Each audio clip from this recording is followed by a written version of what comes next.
finally covered, I can finally develop my theory on the true lore of Barbie. Wish me luck. I'd finished my task, watched every single Barbie movie. It felt like my mind was about to burst. Over 40 hours of Barbie films were rattling around in my brain and I still hadn't solved it.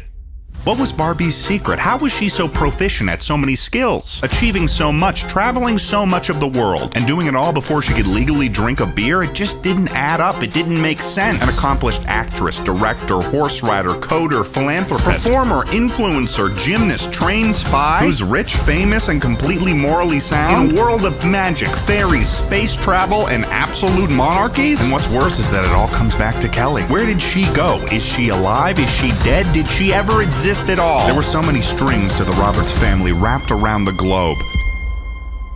Kelly, then Chelsea, Stacy, Skipper, George, Margaret, Millicent, Marlene, even Grandma and Grandpa Roberts. None of their stories added up.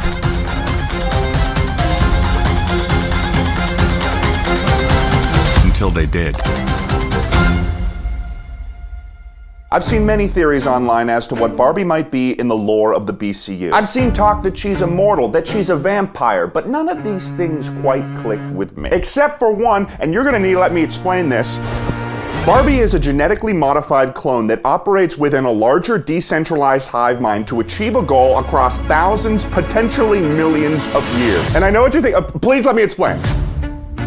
In order for Barbie to be able to attain as much knowledge and skill as she does, she can't be operating as an individual creature. She needs to be operating as part of a larger decentralized hive mind that can still be considered a single organism. Barbie. Barbie's immediate family unit of 4 sisters is a means to train and grow more Barbie. You're not seeing a group of 4 sisters, you're seeing the growth cycle of a series of Barbie clones being trained. That's why it's a decentralized hive mind, as each member maintains some level of autonomy while still operating within a system. You start with Chelsea or Kelly learning the initial ideals of what it means to be a Barbie. Eventually upgrading to Stacy, where new skills such as sports and other activities can be learned. Then you move on to Skipper, where science and other technology is further emphasized. And eventually a clone will become a Barbie. Of course, you can't stop the process of aging, and while it appears each Barbie clone ages slower than the average human, eventually they have to move on to their next responsibility, which is to go to ground for several years and re-emerge as an aunt, one that is specifically proficient in certain tasks. Another option is becoming Barbie's mom. And then when those Barbie clones get older, they retire into the position of Grandma Roberts. This explains why in the earlier Barbie films, we see Stacy looking much older than she does in the later Barbie films. She's about to move on to the next stage of growth. In Fashion Fairy Tale, we meet Aunt Millicent. This older clone has settled down in Paris, France, and helps growing clones learn about fashion design. We meet another age Barbie clone, Aunt Marlene, in Barbie and Her Sisters in a Ponytail, who teaches the younger Roberts clones about horseback riding. This would later come into play in Puppy Chase, as their skills in horseback riding allowed them to achieve their goals. In Great Puppy Adventure, we meet Grandma Roberts, a very old Barbie clone, and we see evidence in her attic of her being a younger Barbie clone. Just to be expected from a retired Barbie clone. Barbie's behavior in Puppy Chase was terrible, as we know, but it could be explained if you recontextualize it as the leader of a group of trainees where she's placing them in situations where she's testing their skills and aptitude. It's almost as if she intentionally let the puppies go free, knowing that it would place the younger sisters in a boot camp type scenario where their survival skills would be tested for the sake of the cause. Even in Barbie Princess Adventure, we see 2 Barbie clones directly interacting with Barbie and Amelia. Even in Barbie Dolphin Magic, Chelsea complains about hand-me-down. But as we know, the Roberts are incredibly wealthy, travel the world all the time, and have a house in Malibu. What reason would they have for hand-me-downs unless there was an expectation for each sister within the family unit to dress within a certain wardrobe? And this brings me to Kelly's disappearance. What happened to her? Why was she replaced with Chelsea? Kelly was a failed Barbie clone and wasn't able to adhere to the strict guidelines of her training. In Nutcracker, Rapunzel, Swan Lake, and Christmas Carol, Kelly consistently had difficulty performing the activities she was doing with Barbie. And I think this frustrated Barbie, and eventually Kelly was removed from the cluster. I think that Kelly is dead. So where does Ken exist in all of this? I mean, he's been in a lot of the movies. Ken's probably another clone of some sort. Possibly a creature bred purely to be a thrall in the Barbie clone hive mind. This would explain why Kens don't have the same strict adherence to features as Barbie's. It would also explain the existence of Barbie's dad in Starlight Adventure, as I have an inkling that her dad is just an aged Ken that has been tasked with chaperoning her until she can achieve her larger goals. So what is the Barbie clone hive mind's purpose? I mean, why put up this front of pretending to be a single person? What's the deal with that noise? In order to achieve its goals,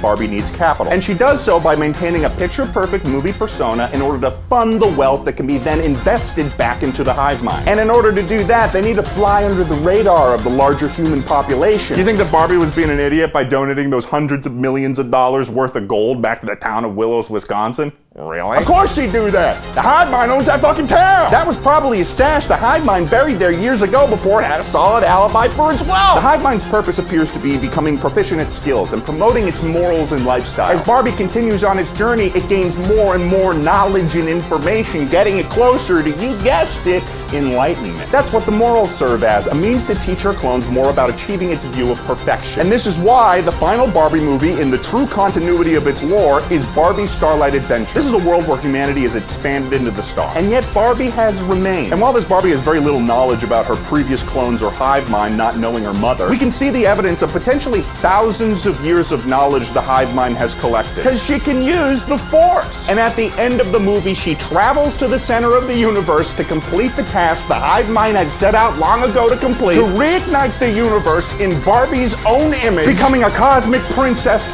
and ascending to godhood.